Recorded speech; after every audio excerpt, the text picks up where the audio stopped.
So glycans, which are covering our cells as a thick layer of a glycocalyx. So when we think about the cell membrane, actually the lipid bilayer is this tiny little white lane, while this thick coating is a glycocalyx. Glycans presented at the surface of our cell. And anything approaching the cell, being it another cell, bacteria, virus, or even some signaling molecules, actually have to talk to this glycocalyx layer first. So good analogy to this glycocalyx layer is the thick fortifications which medieval cities used to have to protect from the invaders. So if our glycocalyx is functional, we have these thick walls which are protecting our cells. If it is not functional, these walls do not function. And often these walls are surrounded by a body of water, and this also happens in our cells.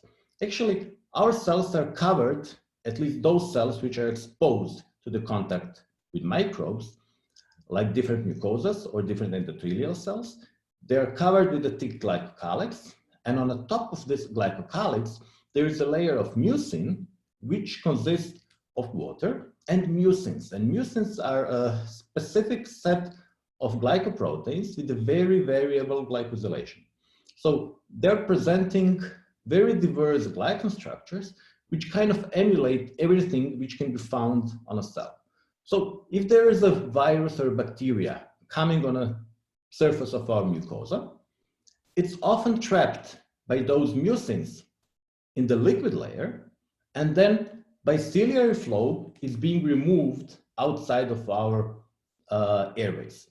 And this is actually functioning very well, and this is protecting us against all the microbes for hundreds and thousands and millions of years. But this mucosal barrier, this first line of defense against viruses, does not work if you dehydrate the mucus layer. And dehydration of mucus layer is not something which was common during evolution. This actually happened only when we started to live indoor and during winter heat our homes. So in the winter, outside it is cold, and we heat our home so we can have a warm environment. But what happens, this heating is causing the air inside to be extremely dry. So the problem is that the absolute amount of water which can be dissolved in the cold air is much, much lower than the amount which can be dissolved by the hot air.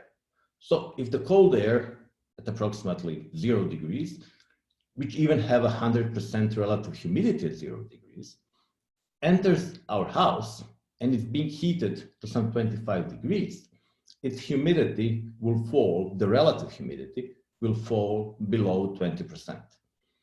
And there has been studies in the US saying that the air in most heated residential and commercial buildings has humidity below 20%. And the relative humidity below 20% means the air is very dry, and the air, when the air is dry, it's actually taking the water away from our mucosal layers.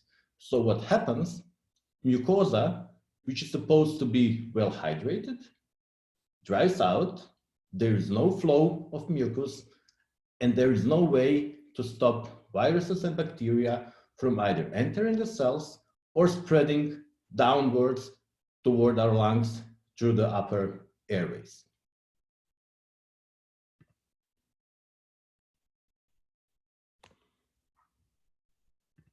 Actually, it is believed that dry indoor air is one of the main reasons for seasonality of respiratory viruses. Because what we know is that viruses like influenza or coronaviruses, which cause a common cold, are occurring in the northern hemisphere between November and April.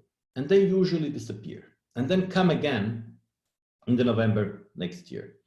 And actually, it is not only that the people behave in a different way in summer and in the winter, it's also a big element in this story is that air indoors is very dry, which is drying out our mucosa, and we do not have this initial line of defense against viruses. So what are the recommendations is keep the air indoors at least 40 to 60 relative humidity, ventilated frequently, and there will be less viral infections even in the winter season.